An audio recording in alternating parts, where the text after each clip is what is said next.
Hey, welcome back to High School Game Day here on the Missouri Sports Network, MissouriSportsNetwork.com, where everyone has a home field advantage.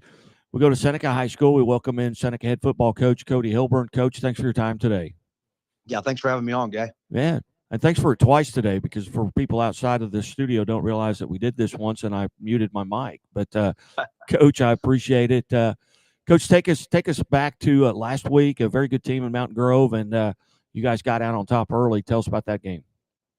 Yeah, that was our number one key. I think anytime you go on the road in the playoffs, you have to prepare for being the visiting team and a fired up home crowd, and that was definitely the case at Mountain Grove. Their community came out in full force, and it was a great atmosphere.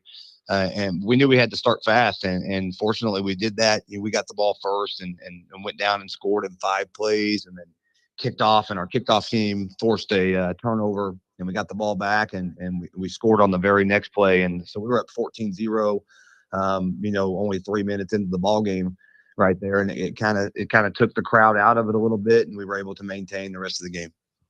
What was that atmosphere like for your coaches? And I've talked about this throughout the season. The Big Eight and the SCA are very similar conferences, top to bottom. They're very talented, but their fans travel well. What was that atmosphere like? And what does your kids or your coaches and your fans think of it? Yeah, similar to Seneca, it's a small school community that you can tell they support the heck out of their kids and they support the heck out of their football program. And I felt like the entire town of Mountain Grove was there. And then of course we're going to travel really well. I know we pulled in at whatever time it was, and there was a huge group of Seneca people already tailgating that had beat the bus there. And so when you got off the bus, you started to feel it a little bit. It felt different that first Saturday afternoon, and a great atmosphere. That's why the kids do what they do, is to play in atmospheres like that. Well, there's nothing better than Saturday afternoon high school football because you at that point you know that you're playing in the postseason. 100%. You guys, you've played in the back-to-back state championship games and maybe five, postseasons in a row, fifth straight. But for this group of kids, what does that mean? That experience that they bring into it, knowing, hey, this we've done this before. Is that something that helps not only kids but the coaching staff? Yeah, I think it's big. We've been able to tweak our routine for these afternoon games, every year, and we're in a spot that we like what we do. So yeah, when we go on the road for a 1 o'clock game, we have the routine of what that looks like as far as feeding the kids breakfast and things like that. And then this week we're fortunate to get to host, and we have that routine set in place for what that looks like. And more than anything, we've been able to practice on Thanksgiving week and practice on Thanksgiving for the fourth year in a row, and so our kids and parents and they know what to expect, that, and there's no questions about that, and our community takes pride in us being able to do that. You're hosting a St. Clair team at 1 p.m. on Saturday. Kind of hard to find out information about St. Clair. Tell us what you've got garnered as far as watching film and things like that. What do you know about St. Clair?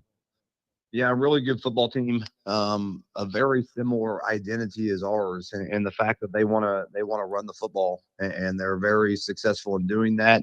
Starts with their quarterback, one of the more talented athletes we've seen all year long. 6'5", 200-pound kid, that can do it all. He's a dual threat kid that's rushed for 2,000 yards on the year. Once he gets out, he is extremely athletic. And then they have a running back that's equally as effective, and he's rushed for 1,700 yards. So they're built for playoff football, and that's how we try to build our identity as well. And they're going to try to establish the run and establish the line of scrimmage. And as I've talking, to coaches around the state, weather plays a big part in this weekend's game. Some people getting rain, some getting snow on it. What's the weather going to be like, and how's that going to affect the Seneca Indians? Yeah, as of right now, there's about a 90% chance of rain, so that's what we're preparing for. We've played in some rain games, and we have a plan throughout the week to prepare for rain and wetting the football and things like that to make sure we're ready. But we tell our kids all year long that we try to build what we do, especially offensively, for playoff football. This weather's coming, and so you better be able to rely on your run game, and that's who we try to be. And I think it's a game that probably comes down to who can win the line of scrimmage on Saturday. Now, going into this contest, you guys as a team relatively healthy. I know it's week 12 or 13, I guess, but there's going to be bumps and bruises. But outside of that, relatively healthy.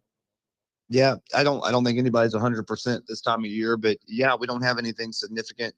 We have throughout the year, and we've had to battle that adversity. But we have everybody back right now. Our quarterback's coming off a MCL sprain where he was out for 4 weeks, but he's played the last couple of weeks, and he's getting really close to being back to 100%. Outstanding, Coach. Well, it's Thanksgiving. Tell us, a couple, three things that you're thankful for here as you could kind of reflect on Thanksgiving of things that you're thankful for.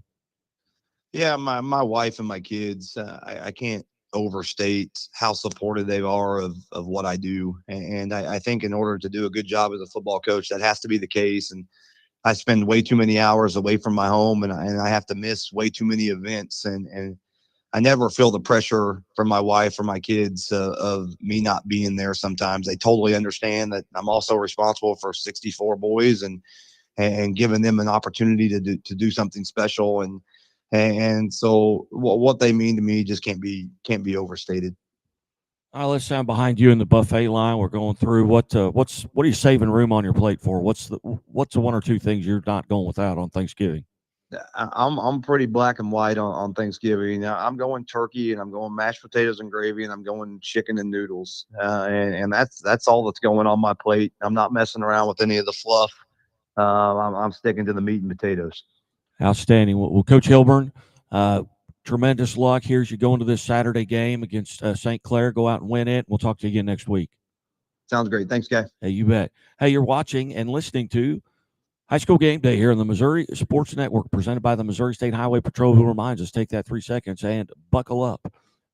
Be safe, be smart, and be here tomorrow. Back after these messages with Jackson head football coach Ryan Nesbitt. The Walnut Street Inn is located in the heart of Springfield on historic Walnut Street, just blocks away from the Missouri State campus, Hammonds Field, Great Southern Arena, and downtown Springfield. The Walnut Street Inn features newly remodeled rooms, breakfast served daily, and a friendly, accommodating staff. The Walnut Street Inn is also a great venue for private events. Book your stay or get more information at walnutstreetinn.com or call 410